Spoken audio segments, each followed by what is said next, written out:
Revealed: why Donald Trump ultimately failed to break Iran's ballistic missile program despite sustained pressure. Here's how Iran outmaneuvered both Trump and Netanyahu's demands to emerge with its missile capabilities intact. Did ballistic missiles become Iran's ultimate strategic leverage against American and Israeli military pressure? Did Mojtaba Khamenei turn Trump against his own ally, forcing Washington to acknowledge Tehran's strategic strength? As tensions between Iran and the United States continue to intensify, Mojtaba Khamenei appears determined to hold his ground. Iran has reportedly safeguarded a substantial missile arsenal that the United States was ultimately unable to neutralize or seize. Tehran has repeatedly made it clear that there will be absolutely no compromise on its ballistic missile production program. According to Press TV, Iran's missile arsenal remains a sovereign national asset and the backbone of the country's defense strategy. Iran's missile and drone capabilities are widely seen as the factor that shifted the military balance against both the United States and Israel. It was this missile and drone deterrent that reportedly helped Tehran secure key breakthroughs during negotiations with Washington. Iran reportedly refused to accept any restrictions on either its ballistic missile or drone development programs. According to Press TV, Iranian negotiators described both programs as non-negotiable and beyond any scope for amendment during the talks. No limits, verification mechanisms, or so-called sunset clauses were reportedly accepted as part of the negotiations. Iranian negotiators also refused to let the country's missiles and drones become bargaining chips in discussions with the United States.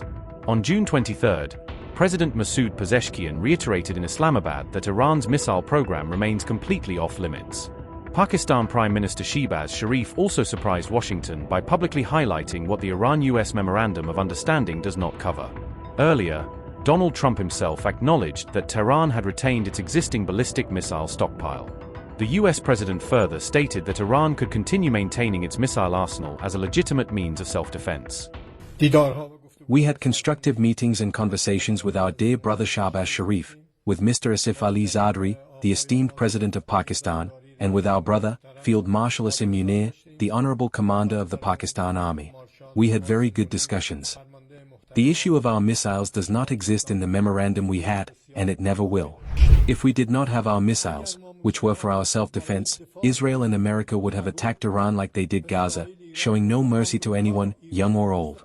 They talk about human rights, a huge lie, and if we were unable to defend ourselves, they certainly would not have shown any mercy to our country and would have destroyed our power.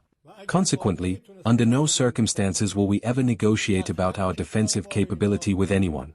As the Islamic Republic of Iran, we firmly believe that peace, stability, lasting security, and the development and welfare of the peoples in the strategic region of West Asia and the Persian Gulf can only be attained through frank and sincere dialogues, intra-regional cooperation, and interactions based on mutual respect among the countries of the region.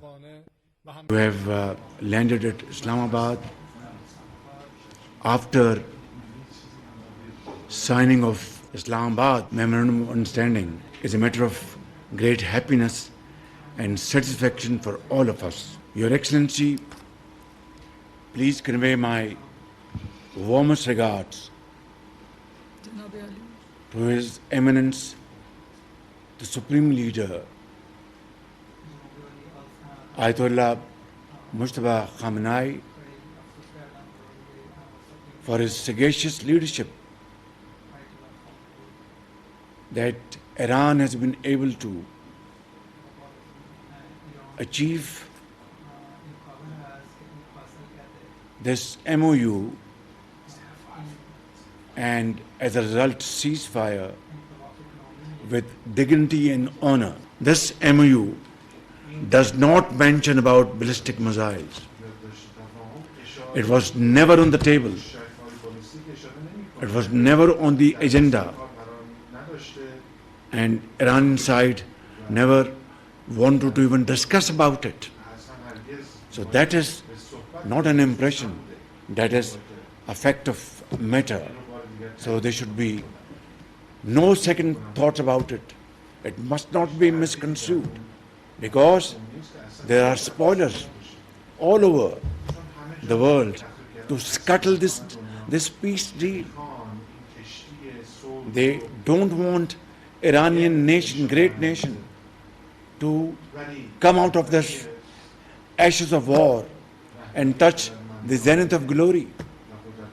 So I want to make it abundantly clear that ballistic missiles, and of course, there cannot be double standards, two standards, that some countries can have ballistic missiles and Iran shouldn't have. This is simply, you cannot digest this kind of duplicity.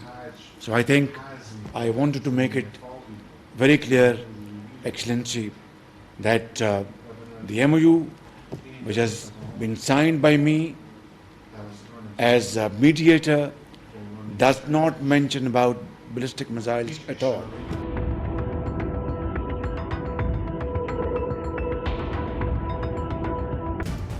Fox News reported that Iran rebuilt air defense systems and missile sites after the ceasefire that took effect on April 7th.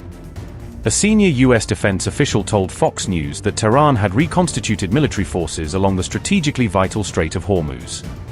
The official said Iran restored air defense networks and missile assets despite damage caused by earlier U.S. military strikes. Fox News said the rebuilding effort prompted fresh U.S. strikes against several locations that had already been targeted previously.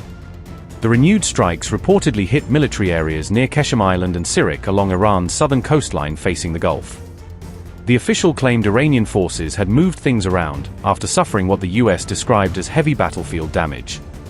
Fox News said those reported redeployments forced U.S. forces to strike several of the same military areas once again. The official maintained Iran had been steadily rebuilding its military capabilities since the ceasefire entered into effect. Meanwhile, the IRGC claimed it had carried out strikes against 8 U.S. military installations during its latest round of attacks. IRGC said, and I quote, "Dear and honorable people of Islamic Iran, your zealous children in the naval and aerospace forces of the IRGC. During a joint missile and drone operation between 2 a.m. and 3 a.m. today, Sunday, June 28th, launched ballistic missiles and drones towards 8 important infrastructure facilities of the child-killing U.S. Army.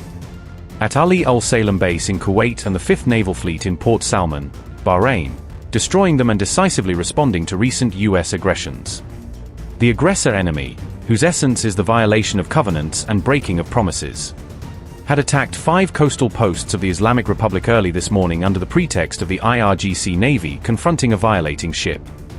Based on the Islamabad Memorandum of Understanding, the arrangements for controlling traffic in the Strait of Hormuz lie with the Islamic Republic. And from now on, violating ships will be dealt with more strongly than in the past. Confronting any potential enemy aggression, under any pretext, even if, like last night and tonight, the aggressions are against low-importance targets, will have a crushing response. The enemy must know that violating the ceasefire is a breach of the first clause of the Islamabad Memorandum and will result in the total cessation of processes." Unquote. Meanwhile, fresh tensions are once again beginning to simmer between Tehran and Washington despite recent diplomatic engagements. Iran accused the United States of violating the June 18th interim agreement, following the latest reported airstrikes along its southern coast.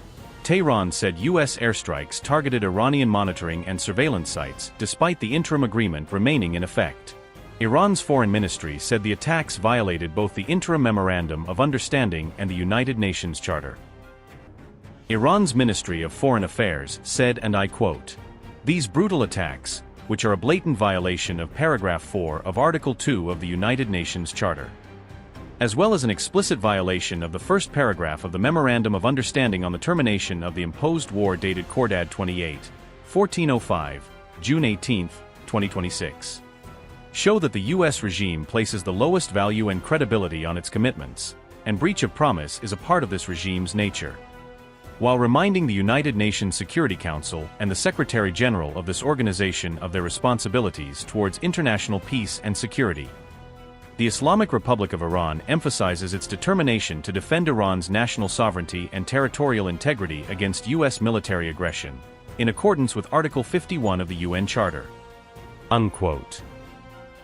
U.S. Central Command said the strikes followed an Iranian drone attack targeting a Panama-flagged commercial tanker in the region.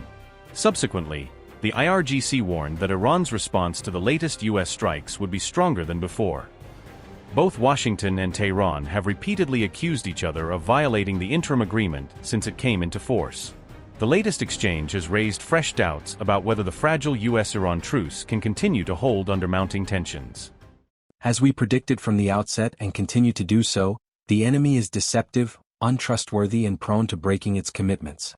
At any stage of the negotiations, it may engage in provocative actions. What matters is that whatever action the enemy takes, we have responded and we will continue to respond. We have repeatedly said that if the enemy once again breaks its commitments or violates the ceasefire, our response will be stronger than before. We stress once again that it will be stronger. This is simply the nature of our enemy. It is untrustworthy and prone to breaking its commitments, and at any moment it may engage in such actions.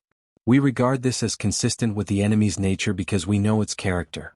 But, as I said, what is most important is that we have always responded to the enemy, and we will continue to do so.